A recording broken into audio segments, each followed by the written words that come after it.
Ei, preste atenção. Chegue mais perto. Isso, acomode-se. Vem chegando porque nós vamos contar a história da viagem de um mestre andante. Com a licença do cantor, a gente pede. Poetas, seresteiros, namorados, estudantes, curiosos, bons vivants, venham, aconcheguem-se. É chegada talvez não a derradeira hora, mas a mais importante hora de ouvirmos histórias que ficaram marcadas para sempre em nossos corações. Vem chegando, pode chegar, Chicó, pode chegar, João Grilo, pode chegar, Quaderno, podem chegar, anônimos, podem chegar os curiosos. Vamos todos nos reunir e prestar atenção. Na nossa frente não tem um sábio, mas tem toda a sabedoria. Na nossa frente não tem um velho, mas tem toda a experiência. Na nossa frente não tem a palavra, mas simplesmente a singeleza. Senhoras e senhores, aqui começa a viagem de um mestre andante, um homem que é mais que brasileiro, um homem que é poeta, um homem que é escritor, um homem que é a palavra, um homem que é ariano e que é Suassuna, um homem que é homem, e por isso só já é uma grande história. Mas há muito tempo eu meti na cabeça que o povo brasileiro tinha me encarregado de uma missão, a missão de defender o próprio povo brasileiro e a cultura brasileira. Eu não sei, coitado do povo brasileiro, eu meti na cabeça isso. Então... O nosso querido mestre andante Ariano Suassuna nasceu em João Pessoa. É um homem que nunca se cansa de defender a cultura brasileira. Por isso não é difícil encontrá-lo pelas estradas e pelos ares do nosso país para compartilhar com generosidade sua sabedoria. É dramaturgo, romancista e poeta. Quem nunca ouviu falar e se divertiu com suas histórias, como o Alto da Compadecida, O Santo e a Porca, A Pedra do Reino e A Farsa da Boa Preguiça. E é para fazer uma viagem com esse mestre que hoje o Sempre um Papo recebe o bom humor de Ariano Suassuna. Outra coisa que eu fico entusiasmado é esses jovens aqui. Pai, eu vi um velho de 85 anos, eu não ia não. Tá certo? Eu vim porque sou eu. Tá certo? Aí, coitado. E é com todo esse humor que Ariano conta suas histórias. Bem-vindos a mais um Sempre um Papo.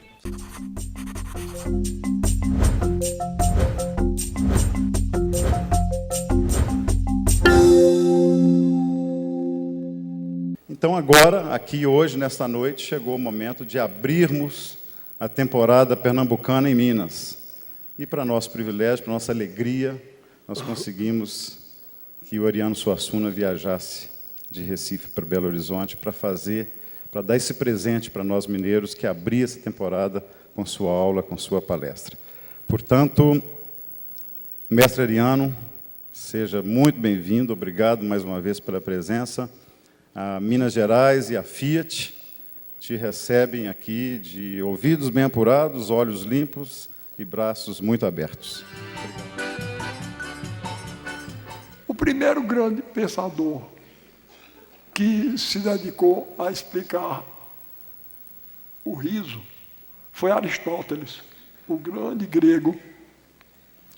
E ele deu uma definição maravilhosa do cômico. Ele disse: o cômico é uma desarmonia de pequenas proporções e sem consequências dolorosas. Vejam, que é uma definição precisa, é uma desarmonia. A arte do cômico é uma arte do feio. A caricatura é uma arte do cômico. Porque se baseia na desarmonia. Inclusive, aconteceu comigo uma história curiosa. Eu estava dando uma aula uma vez na Universidade Federal de Pernambuco, numa turma de arquitetura. E um aluno meu fez uma caricatura minha enquanto eu dava aula. Quando terminou a aula, porque, não sei se vocês já olharam, é muito difícil caricaturar uma mulher bonita.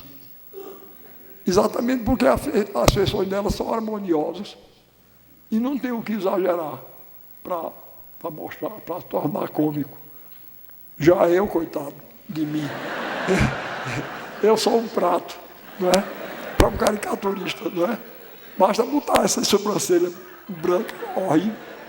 E além do mais, eu não sei se vocês já notaram, mas minha sobrancelha é uma verdadeira cornija.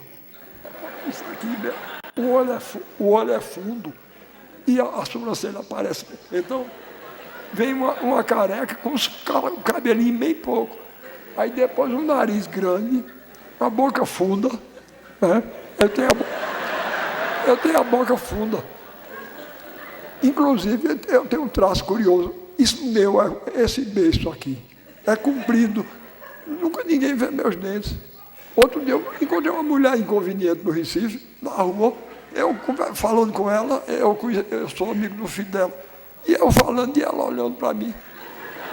Aí daqui a pouco ela disse, extraí os dentes. Mulher inconveniente, danada. Né? Aí eu disse, não senhora, porque está tudo aqui, ó.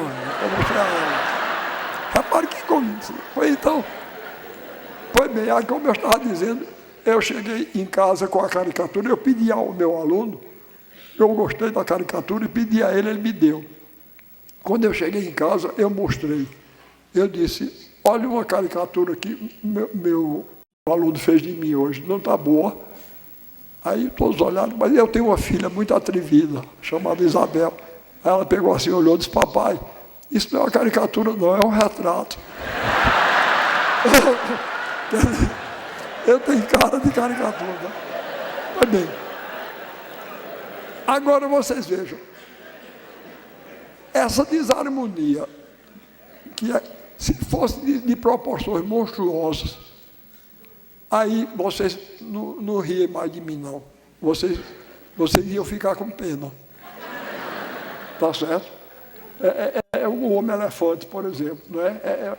É um personagem que não pode nem deve ser caricaturado, porque é uma desarmonia como o meu, mas não é de pequenas proporções.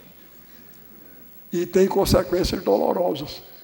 Quer dizer, a feiura, a desarmonia levada a um grau muito alto, muito elevado, tem consequências dolorosas para a própria pessoa. Então, vendo como é formidável a definição de Aristóteles. A caricatura exagera na desarmonia que existe nos traços de uma pessoa e, por aí, alcança o resultado cômico. A gente olha para a caricatura e ri, principalmente se a gente conhece o modelo. Tem dois tipos de gente que eu gosto de contar a história dele. Um é o mentiroso, tá certo? Eu gosto muito de mentiroso. Veja, vou perguntar uma coisa a vocês, mas não é por vaidade não, é porque eu quero saber se vocês estão entendendo. Quem aqui leu ou ouviu o Auto da Compadecida, levante a mão. Acho. Então, os que viram sabem que eu tenho um personagem mentiroso, não é? Chicó, Chicó é um mentiroso. Mas é do mentiroso do tipo que eu gosto. Eu não gosto da pessoa que mente para prejudicar os outros ou para adquirir dinheiro ou fazer trambicagem, não. Eu gosto do mentiroso que mente por amor à arte. Né? Porque esse é como nós. Não é? É como nós.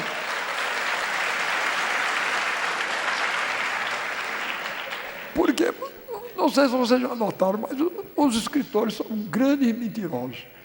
Não é?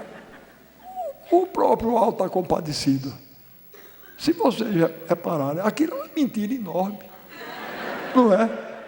Eu estou um cangaceiro iludido por uma flautinha.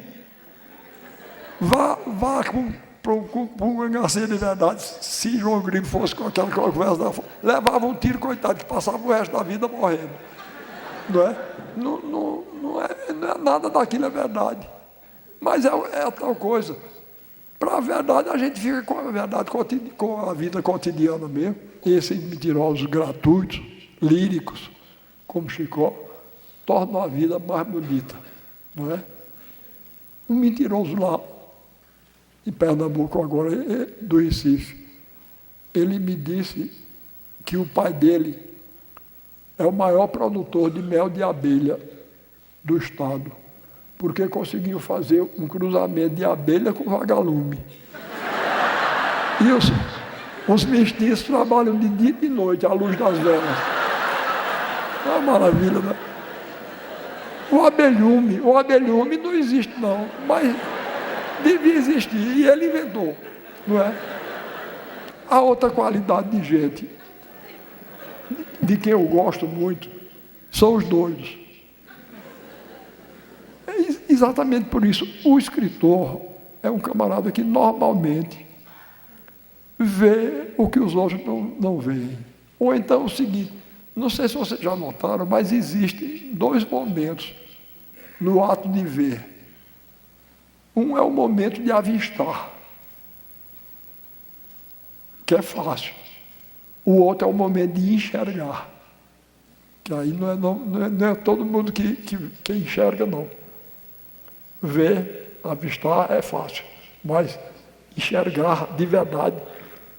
Pois bem, então, os doidos, talvez pelo próprio fato de serem doidos, eles enxergam as coisas por um ângulo que a gente não enxerga normalmente. Olha, eu vou contar uma história de um doido que eu acho ótima. Aconteceu com meu pai.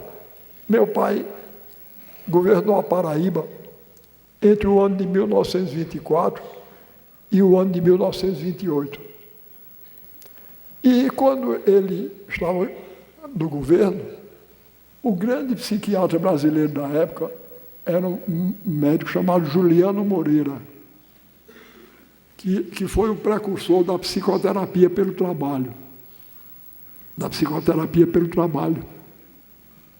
E meu pai, muito entusiasmado com ele, construiu um hospício modelo para a época, lá na Paraíba, colocou o nome de Juliano Moreira, e no dia da inauguração, todo orgulhoso, foi assistir lá. Aí ficou lá com os médicos, e lá veio os doidos, com um carrinho de mão, que era para fazer a tal psicoterapia pelo trabalho, né?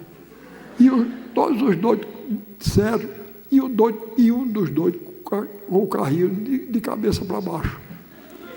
Aí meu pai, tomado de paternalismo governamental, chegou lá. Aí disse, como é o nome dele? Disse, Severino. Ele disse, Severino, olha, não é assim que se carrega o carro de mão, não, você está carregando errado, está de cabeça para baixo. Ele disse, eu sei, doutor, mas se eu carregar certo, eles botam pedra dentro para eu carregar.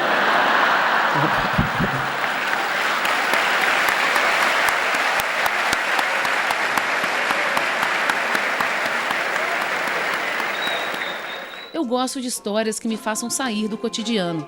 Histórias que tenham ligação com a realidade, mas não são a verdade.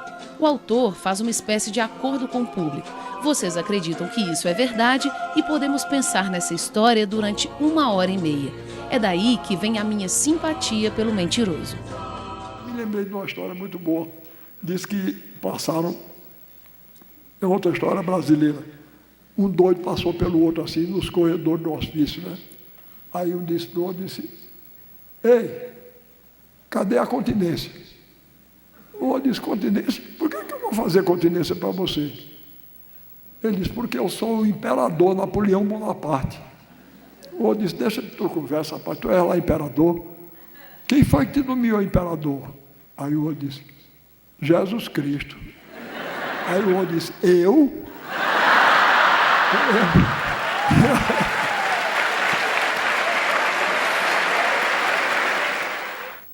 Tem algum gênio aí que a gente não sabe quem é, que às vezes solta uma história assim, extraordinária. Eu tenho a impressão que é uma caverna que tem lá em Goiás. O sujeito fica lá pensando essas coisas e diz.